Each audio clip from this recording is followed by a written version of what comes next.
ዘመኑ ክፉ ነውና እንዳትወድቁ ፍሩ። ማንም የቆመ ቢመስለው እንዳይወድቅ ይጠንቀቅ እንደሚል ቅዱስ ቃል የኑሮ ውጣ ውረድ አዝሎን እንዳንወድቅ መንፈስ ቅዱስ እንዲመራን እንጾም እንጸልይ።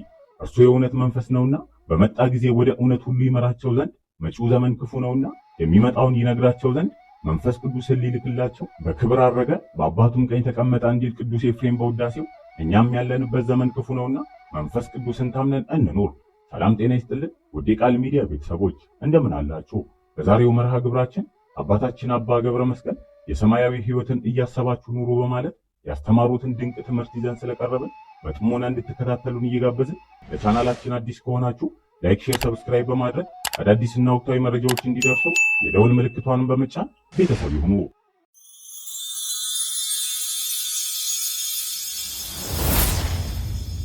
ስለ ጽድቅ የሚሰደዱ ብፁዓን ናቸው። የማቴዎስ ወንጌል ምዕራፍ 5 ቁጥር 10 ላይ የተጻፈ ኃይለ ቃል። አምላካችን መድኃኒታችን ኢየሱስ ክርስቶስ ተሰዷል። ገና የ2 ዓመት ሕፃን ነው። እናታችን ቅድስት ድንግል ማርያም ተሰዳለች። ጻድቃን ሰማዕታት ተሰደዋል፣ መከራ ተቀብለዋል። በኃጢአት መሰደድ አለ። በኃጢአት ምክንያት የተሰደዱት አባቶቻችን ተቀምጠዋል። አዳም አባታችን፣ ሔዋን እናታችን በኃጢአት ምክንያት ተሰደዋል። ከኤደን ገነት ብርሃን ከሞላበት የብርሃን ልብስ ከለበሱበት ልብሳቸው ተገፉ፣ ብርሃናቸው ተገፉ። ዕፀ በለስ በልተው ትእዛዙን ተላልፈው የኃጢአትን ስደት ተሰደዋል። ወደ ጨለማ ተጥለዋል። የኃጢአት ስደተኞች አሁንም ወደ ገሃነም ነው ስደታቸው። በጨለማ ውስጥ ለመኖር ብርሃን በሌለበት በድቅድቅ ጨለማ ለመኖር አባቶቻችን እናቶቻችን 5500 ዘመን በረሃን በመራቆት በአጋንንት እግር ተረግጠው ለአጋንንት ተገዝተው ሰይጣን ዲያብሎስ ገዝቷቸዋል። የኃጢአት ስደት ይሄ ነው። ይህንን በለስ የበላችሁ ዕለት ትሞታላችሁ፣ ሞትን ትሞታላችሁ ብሎ ነበር። ሞቱ፣ አንቀላፉ፣ ተሰደዱ፣ ተገረፉ፣ ተሰቃዩ፣ መከራዩ። ከዛ ብርሃን ከአምላካቸው ከአባታቸው ነጥቆ ነው ያወጣቸው ዲያብሎስ። እግዚአብሔር ይጠብቃችሁ ከመነጠቅ ከመውደቅ፣ እግዚአብሔር ይጠብቃችሁ ከክፉ ነገር፣ እግዚአብሔር ይሰውራችሁ። በቃሉ ከመኖር ውጪ ሌላው አይጠቅምምና እግዚአብሔር ይጠብቃችሁ። እግራችሁንም እጃችሁንም አንደበታችሁንም ሁሉንም እግዚአብሔር ይጠብቃችሁ። ሔዋን በዓይኗ አይታ ጎምጅታለች፣ በእጇ ቆርጣ ወድቃለች። ብዙ ነገር ደርሶባቸዋል። በዚህ ምክንያት እነዛ የኃጢአት ስደት የደረሰባቸው ሰዎች ቅጣቱ ለብዙ ዓመት በቅጣት ኖረዋል ማለት ነው። እናቶች አባቶች እና ያ እንዳይደርስብን የእኛ ጌታ የድንግል ማርያም ልጅ ኢየሱስ ክርስቶስ ስለኛ ተሰደደ። ደስ ይበላችሁ። ክብር ለመድኃኔዓለም ይሁን። እንግዲህ የጻድቃን የሰማዕታት ስደትን ቀድሞ ለመባረክ የድንግል ማርያም ልጅ ኢየሱስ ክርስቶስ ወደ ግብፅ ተሰዷል። ጌታችን መድኃኒታችን የጽድቅን ስደት ወደ ግብፅ ለምን አደረገ? ምክንያቱ ምንድን ነው? አንደኛው የመጀመሪያው ትንቢቱ እንዲፈጸም በፈጣን ደመና አምላካችን ይመጣል።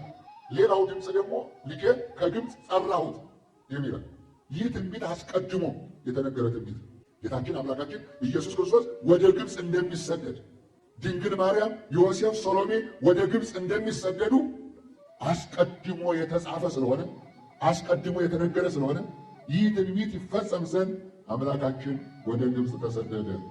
ሁለተኛው ደግሞ አምላካችን መድኃኒታችን ኢየሱስ ክርስቶስ ወደ ግብፅ የተሰደደው የሲኦል ምሳሌ ስለሆነ ከሲኦል ሊያወጣቸው ተሰደደ። ደስ ይበላችሁ። ለመድኃኔዓለም ከሲኦል ሊያወጣ ልጄን ከግብፅ ጠራሁት። ከሲኦል በዕለተ ዓርብ ጥርቅ አድርጎ አውጥቷቸዋል። ክብር ለመድኃኔዓለም ይሁን። ከሲኦል እንዴት እንደሚያወጣቸውና እንዴት እንደሚያድናቸው የመጀመሪያው ስደት ግብፅ ተመርጧል ማለት ነው። ሦስተኛው ወደ ግብፅ የተሰደደበት ምክንያት በግብፅ ጣዖት ጠንቷል። የሚያውቁት እግዚአብሔርን ሳይሆን ጣዖት ነው። ነቢዩ ኤርምያስ እንደተናገረው በትንቢተ ኤርምያስ ምዕራፍ 14 ላይ በመጥረቢያ ይቆርጡታል፣ ድንጋዩን አለዝበው እንጨቱን ጠርበው ይሸከሙታል። ዓይን አለው አያይም፣ እጅ አለው አይዳስስም፣ እግር አለው አይሄድም፣ ፈጽሞም እስትንፋስ የለውም። ሰነፎች በልባቸው አምላክ የለም ይላሉ። ሙሴ ሄዶ እስራኤልን ልቀቅ ብለዋል እግዚአብሔር ሲለው እግዚአብሔር ማን ነዋል? አያውቀውም። እግዚአብሔርን አለማወቅ እንዴት ያለ ሞት መሰላል። እግዚአብሔር ማን ነው? ፈርዖን እኮ ነው ንጉሥ። ማን ነው ከፈርዖን በላይ እግዚአብሔር አለ? ልብ በሉ። እግዚአብሔርም ስለማያውቁ ባህር ከፍሎ መና እየመገበ ያወጣቸው ሰዎች ሙሴ 40 ቀን ሲና ተራራ ቢቆይ አሮንን ተሰብስበው አምላክ ስራለን እዛ ግብፅ የተውኑን አምላክ ስራለን አለበዛ ቀጥታን እንደላለን እስኪመጣ ድረስ የገዛሬ እያሉ እሺ ይሉኛሉ። በሉ ከጆሮአችሁ፣ ከእጃችሁ፣ ከጣታችሁ፣ ከአንገታችሁ ያለውን ጌጥ አውልቁና ስጡኝ አምላክ እሰራላችኋለሁ አቅርጃላችሁ። ሰይጣን አነሳስቷችኋል። ወዲያው ነገ ዛሬ ሳይሉ ወዲያው አውልቀው የጆሮአቸውን፣ የአንገታቸውን፣ የጣታቸውን በሙሉ አውልቀው ጌጣቸውን ሰጡት። ወዲያው ቆፍሮ ቢያቀልጠው የጥጃ ምስል ሆኖ ወጣ ይላል። ከዛ በኋላ በሉ አምላካችሁ ይሄ ነው አላቸው። እየበሉ እየጠጡ ለዛ አምላክ ልክ እንደ ግብፅ ሲሰግዱ ሙሴ ከተራራው መጣ ይላል እና ልቡ ተነካ ይላል። ልቡ ተነካ፣ ተናደደ፣ ጣዖቱን መታው ይላል። በጣዖቱ ፍቅር የተማረኩ ሰዎች ግንባራቸው ላይ ምልክት አወጡ። አባት ልጁ፣ ልጅ አባቱን ሃይማኖት አለ እግዚአብሔር። 3000 ሰው ታረደ።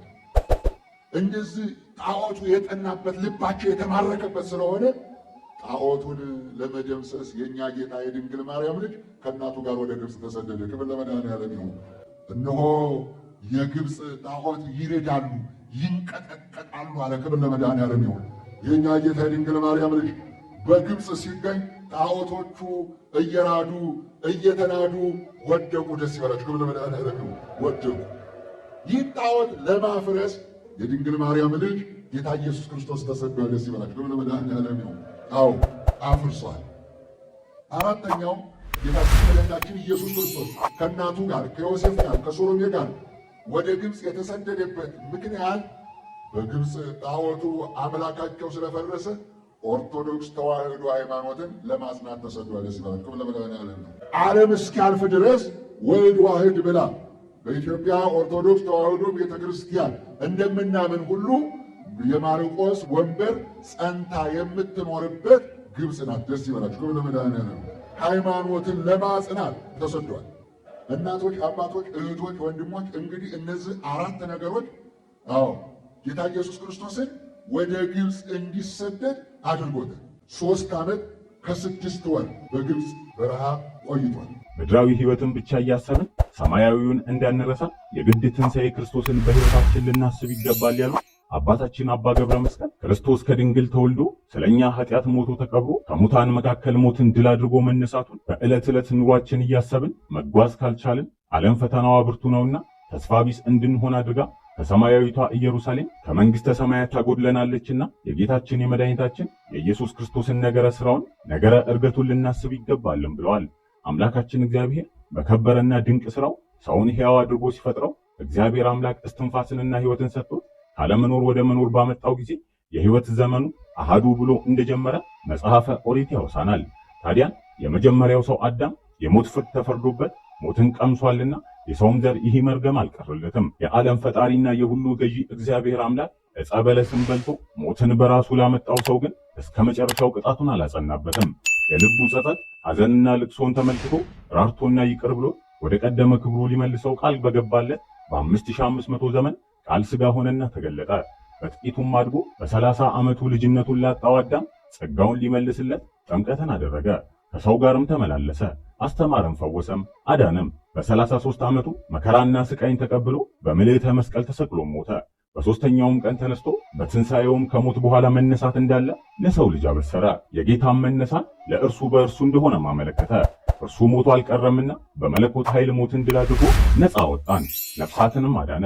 ሲኦልንም አራግቶ ጠላት ዲያብሎስንም አሳፈረው። አዳምም ወደ ቀደመ ክብሩ ተመለሰ። ለብዙ ዘመናት በናፍቆት ያነባላትን ገነት መልሶ አያት፣ በሰላም ኖረባት። እስከ መጨረሻውም ሐሴት ያደርግባት ዘንድ በመላ ክብሩ ሊኖርባት እንደሚገባ የአምላክ ቃል የጸና ነው። ስለዚህም ከሞት መነሳት የሰው ልጆች ትንሣኤ መገለጫ ነው። ትንሣኤ ስንል መነሳት ማለት ነው። በሰዎች ሕይወት ውስጥ ትንሣኤ በ5 አይነት መንገድ ሊገለጥ ይችላል።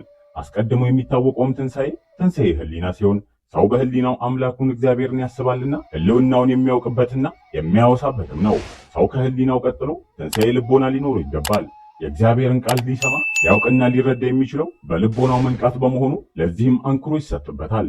በኃጢአት የታወረ ልቦናና ያደፈች ነፍስ በንስሐ ልትነጻ የምትችለው በትንሣኤ ልቦና ነው። የሰው ልጅ በሕይወት ዘመኑ መጨረሻ ስጋው ከነፍሱ ተለይቶ በመቃብር ከዋለ በኋላ አፈር ይለብሳል። ነፍስና ስጋውም የሚዋሃዱ በዳግም ምጽአት ጊዜ ነው። ስለዚህም ትንሣኤ ሙታንን ሰው ያስባል። ጌታችን መድኃኒታችን ኢየሱስ ክርስቶስ ከሙታን ተለይቶ የተነሳባት ትንሣኤ ዘክርስቶስ ግን ከሁሉ የከበረች ናት። በእርሱ መነሳት መርገም ቀርቶልናልና ከኃጢአት ባርነት ነጻ ወጥተናልና በትንሣኤ ድህነታችንን አብስሮልናልና ሰው ንስሐ ገብቶ ከኃጢአት ነጽቶ ለሥጋ ወደሙ በቅቶ በክብር ሲሞት ነፍሱ ትድናለች፣ ሐሴትም ታደርጋለች። እንዲያ ባይሆን ግን በኃጢአት ባርነት ኖሮ ለፍርድ ሲቀርብ የዘላለም ሞት ይጠብቀዋልና የሞት ሞትን ይሞታል እንጂ በትንሣኤ ጉባኤ ለድህነትና ለክብር አይነሳም። ጌታችንና መድኃኒታችን ኢየሱስ ክርስቶስ ከትንሣኤው በኋላ በ40ኛው ቀን በዚህ ዓለም የነበረውን የማዳኑን ሥራ ጨርሶ ወደ ላይ ማድረጉንና ወደ ቀደመ ክብሩ በአብ ቀኝ መቀመጡን በማሰብ በዘውትረ ጸሎታችንም ዕለት ዕለት እንዘክረዋለን። የክርስቶስ ዕርገት የማዳን ሥራውን የመፈጸሙ ምልክት ነው። አምላካችን በዚህ አለ በዚያም አለ የሚባል አምላክ አይደለም። የቦታ ውስንነትም ኖሮበት ወጣ ወረደ የሚባልም አይደለም። ወረደ ተወለደ ሲባልም ሰው ሆኖ የትህትና ሥራ መፈጸሙን ከመናገር ውጭ ከዙፋኑ ተለየ ማለት እንዳልሆነ ሁሉ አረገ ወጣ ሲባልም ከሰማያዊ ዙፋኑ ተለይቶ ነበር ማለት አይደለም። የማዳን ሥራውንም መፈጸሙን ያመለክታል እንጂ። ነገር ግን ዕርገቱ በሥጋ የተደረገውን ዕርገት ብቻ ነው የሚያመለክተው። ዕርገቱ የአሸናፊነቱ ምልክት ነው። ይህም ዕርገት ቅዱስ ሥጋውን መቃብር ይዞ እንዳላስቀረው ሁሉ የምድር ስበትም ሆነ ቁጥጥር የማይዘው ለመሆኑ ማስረጃ ነው። በሌላም በኩል ደግሞ አምላካዊ ሥልጣኑን ያሳያል። ምርኮን ማረከ፣ ወደ አርያምም ወጣ፣ ለሰው ልጆችም ጸጋን ሰጣቸው እንዳለ ቅዱስ ዳዊት በመዝሙር 67 ከቁጥር 18 ጌታችን በድል እንደሚያርግ ቀድሞ ታይቶትም ገልጧል። ዕርገቱ የነፍሳችን ዕርገት ምልክት ነው። የእርሱ ዕርገትም ለነፍሳችን ዕርገት ለዕርገተ መንግሥተ ሰማያት አርአያ ይሆናል። ሐዋርያው ቅዱስ ጳውሎስ ለተሰሎንቄ ክርስቲያኖች በጻፈው መልእክቱ ከዚያም በኋላ እኛ ሕያዋን ሆነን የምንቀረው ጌታችንን በአየር እንቀበለው ዘንድ ከእርሱ ጋር በደመና እንነጠቃለን በማለት በአንደኛ ተሰሎንቄ መጽሐፍ ምዕራፍ 4 ከቁጥር 17 ጽፎልናል። ታዲያን መርሳት የሌለብን ክርስቶስ አረገ መባሉ የሌለበት ቦታ ኖሮ ካለበት ቦታ ወደ ሌለበት ቦታ ሄደ ማለት እንዳይደለ ነው። የማዳን ሥራውን ፈጽሞ በባሕርይ አባቱ ቀኝ መቀመጡን የማዳን ሥራውን መፈጸሙን በሥጋ በክብር ማድረጉን እኛም ልጆቹ እንደ ደመ ነፍሳዊ ፍጥረታት ፈርሰን በስብሰን አፈር ትቢያ ሆነን እንደማንቀር ዕርገተ ነፍስ እንዳለን ለመግለጽ ነው። ቅዱስ ጳውሎስም በቆላስይስ መጽሐፉ ምዕራፍ 3 ከቁጥር 1 እስከ 4 ይህንን ሲያስረዳ እንዲህ ይለናል። ሕይወታችሁም ከክርስቶስ ጋር በእግዚአብሔር ዘንድ የተሰወረች ናትና ሕይወታችሁ ከክርስቶስ በሚገለጥበት ጊዜ ያን ጊዜ እናንተ ከእርሱ ጋር ደግሞ በፍጹም ክብር ትገለጣላችሁ ይለናል። ጌታችን መድኃኒታችን ኢየሱስ ክርስቶስ በደመና አረገ ሲል በክብር ማድረጉን ልዕልናውን መግለጹ ነው። ደመና ክብሩ ልዕልናው ነውና በደመና አረገ መባሉ እመቤታችን በነሳው ሥጋ ማድረጉን ለመግለጽ ነው። ደመና ተብላ የተገለጠችው እመቤታችን ቅድስት ድንግል ማርያም ናት። የዝናብ ውሃ የታየብሽ የእውነት ደመና አንቺ ነሽ እንዳለ ቅዱስ ኤፍሬም ከማርያም በነሳው ሥጋ አረገ ለማለትም ነው። ሊቁ ቅዱስ ያሬድም ደመናስ የሚላት አምላክን በጀርባው የተሸከመችው ማርያምን ነው በማለት ያስረዳል። ስለዚህም በደመና አምድ አረገ ሲል ከድንግል ማርያም በተዋህደው ሥጋ ወደ ሰማይ አረገ ለማለት ነው። ዕርገቱ ዳግም የመምጣቱ ምልክት ነው። በልደቱና በትንሣኤው የተገኙትንና ለሰው ልጆችን መልካሙን ዜና ያበሰሩ ቅዱሳን መላእክትም በዕርገቱ ተገኝተው ለሐዋርያት የዳግም ምጽአቱን ነገር አሳስበዋል። ቅዱስ ሉቃስም ይህንን ሲገልጽ እርሱ ሲሄድ ወደ ሰማይ ትኩር ብለው ሲመለከቱ ሳሉ እነሆ ነጫጭ ልብስ የለበሱ ሁለት ሰዎች በአጠገባቸው ቆሙ። ደግሞም የገሊላ ሰዎች ሆይ ወደ ሰማይ እየተመለከታችሁ ስለምን ቆማችኋል? ይህ ከእናንተ ወደ ሰማይ የመጣው ኢየሱስ ወደ ሰማይ ሲሄድ እንዳያችሁት እንዲሁ ይመጣል አሏቸው በማለት በሐዋርያት ሥራ ምዕራፍ 1 ከቁጥር 10 እስከ 11 ተጽፎ እናነባለን። ቅዱስ ዮሐንስም እንደተናገረው እርሱ ዳግም ሲመጣ ሐዋርያቱ ብቻም ሳይሆን የወጉትም ጭምር ያዩታል በማለት በራእይ መጽሐፍ ምዕራፍ 1 ከቁጥር 7 ያስረዳናል። የጌታችን ዕርገት በርቀት ሳይሆን ቀስ በቀስ ሐዋርያት እያዩት በርህቀት ነው የሆነው። ቅዱስ ሉቃስም በወንጌሉ ይህንን ከተናገረ በኋላ እነርሱ እያዩ ከፍ ከፍ አለ፣ ደመናም ከዓይናቸው ሰውራ ተቀበለችው በማለት ገልጾታል። ይህም የሚያመለክተው በሚታይና በሚዳሰስ ሥጋ እንዳረገ ነው።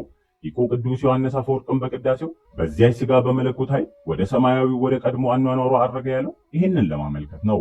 ዕርገቱ አጽናኝና የእውነት የሆነውን መንፈስ ይልክላቸው ዘንድ ነው። እርሱ በአካል ስለሚለያቸው የሐዘን ስሜት እንዳይሰማቸው የሚያጽናና መንፈስ ቅዱስን እንደሚልክላቸው ከመሞቱ አስቀድሞ አብ በስሜ የሚልከው መንፈስ ቅዱስ የሆነውን አጽናኝ እርሱን ሁሉን ያስተምራችኋል፣ እኔም የነገርኳችሁን ሁሉ ያሳስባችኋል ብሎ ነግሯቸዋል። ደቀ መዛሙርቱን ፈሪዎች ነበሩና ደፋር የሚያደርግ ረዳት አጽናኝ፣ የሚያስተምር፣ የሚመሰክር፣ ጥበብን የሚያናግር እርሱም ከአብ የወጣ የእውነት መንፈስ ያስፈልጋቸውም ነበረ። ታዲያን ለእነርሱ የተላከ መንፈስ ቅዱስ ዛሬም ለእኛ ያስፈልገናል። በመንፈሳዊ ሕይወታችን ዝለን እንዳንደክም፣ ከሕይወት እንዳንጎድል መንፈስ ቅዱስን መሪ አድርገን ልንጓዝም ይገባል። ስለዚህም ዕለት ዕለት ወደ ፈጣሪ እየቀረብን የዓለምን ፈተና በእርሱ ተራዳይነት እያሸነፍን ለመኖር በጾም በጸሎት እንትጋያለን። እኛም መርሃ ግብራችንን በዚሁ አበቃን። አምላካችን እግዚአብሔር ለሀገራችንና ለቤተ ክርስቲያናችን ሰላም አንድነትን ይስጥ። ወስብሐት ለእግዚአብሔር ወለወላዲቱ ድንግል ወለመስቀሉ ክቡር። ይቆየን። ቃል ሚዲያ